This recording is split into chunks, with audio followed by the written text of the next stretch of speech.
O que é unção? Unção é uma capacidade sobrenatural dada por Deus através do Espírito Santo para alguém realizar o que a maioria não consegue realizar. Isso é unção. Unção faz a diferença. Deus disse: eu vou ungir 2 homens e vou restaurar o poder intelectual deles, para eles fazerem o que você está vendo. Quem está me entendendo, diga amém. Todo homem tem 6% de potencial intelectual. Albert Einstein, judeu askenazi, europeu, da Alemanha, tinha 8, era um gênio. Deus disse: eu vou restituir 100%. Então, quando aqueles homens começaram a entalhar, Moisés dizia: eu vi uma peça assim. Ele ia lá e fazia idêntico ao que Moisés tinha visto, sem eles nunca terem visto. Quando terminaram de entalhar a última peça, a unção saiu deles, eles não se lembravam de mais nada do que fizeram. Dentre todas essas coisas, a Arca da Aliança. O que era a Arca da Aliança? A Arca da Aliança basicamente era um baú feito de uma madeira chamada cássia, uma madeira nobre, porém com muitos nós, mostrando e expondo sua vaidade. Deus deu a ordem: forre ela por dentro de ouro e forre ela também por fora, a fim de que a realeza cubra sua vaidade. Sobre ela existia uma tampa chamada propiciatório. O propiciatório fora esculpido 2 querubins, 2 guardiões alados em uma peça única de ouro 24 quilates, de modo que não poderia existir emenda entre um ser e outro, virado de frente um para o outro, com a ponta das asas em cima e ajoelhados em cima da tampa do propiciatório. Nem sempre esses seres têm forma humana, nem sempre esses seres têm só 2 asas. A Bíblia fala no livro do profeta Ezequiel de um desses seres, que quando andava, que ele levantava as suas asas, debaixo apareciam mãos, e entre os dedos dessas mãos humanas, debaixo das asas, relâmpagos. E quando ele andava, parece que uma catraca movimentava o seu pescoço, e ele ficava com rosto de homem, rosto de boi, rosto de leão e rosto de águia.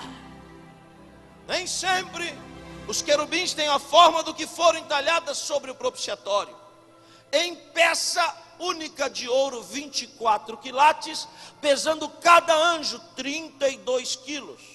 Eu fiz a conta: 2.740.000 reais para fazer um anjo apenas. Os seres entalhados, quem olhava de primeiro para a arca poderia ver as suas asas cobrindo todo o seu corpo. As asas aladas daqueles seres cobriam o corpo e se encontravam em cima.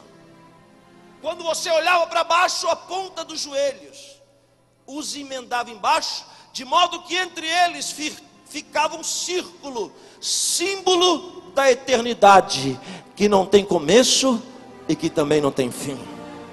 Exatamente entre os 2 seres estava uma fagulha da presença de Deus, conhecida como Shekinah.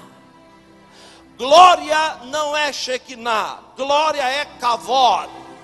Shekinah é a presença de Deus. Quantos tem Shekinah aqui? Quantos tem a presença de Deus e sabe que Ele está aqui? Levante a mão e glorifique o Senhor. A revelação já começa assim. Os seres tinham asas aladas que cobriam o corpo, mas percebias que apesar de serem seres espirituais, possuíam um corpo de homem, de ser humano.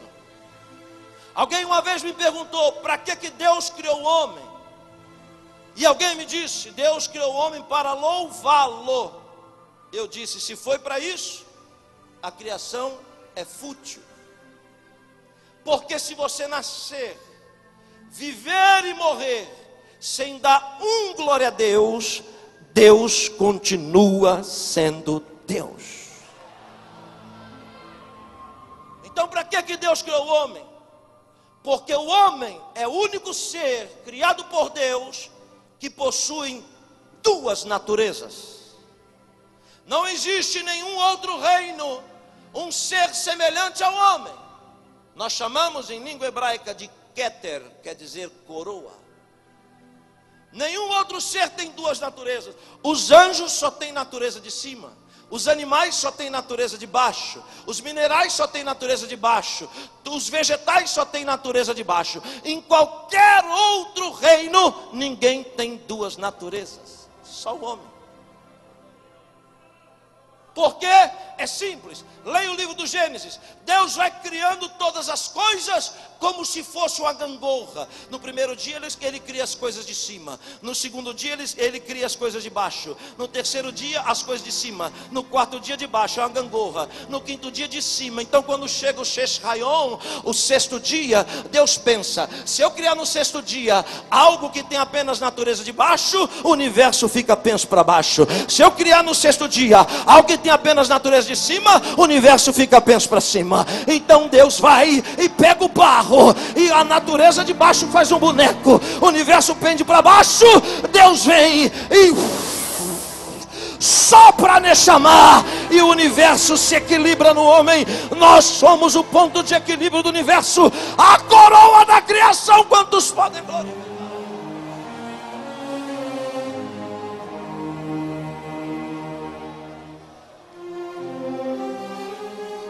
Os seres esculpidos tinham asas de anjo, natureza de cima, mas o corpo era de homem, natureza de baixo. Porque a arca é o ponto de equilíbrio. Ela está no centro do centro do centro do centro. Os seres estavam ligados em cima pela ponta das asas e embaixo pelos joelhos. Tudo que Jesus diz é muito mais do que a gente possa entender. Jesus quer falar muito mais do que a gente alcança. Veja, ligados em cima pela ponta das asas e embaixo pelo joelho. E a presença no meio deles. Não entendeu? Então eu vou descodificar. Jesus diz: tudo que é ligado na terra também será ligado no céu.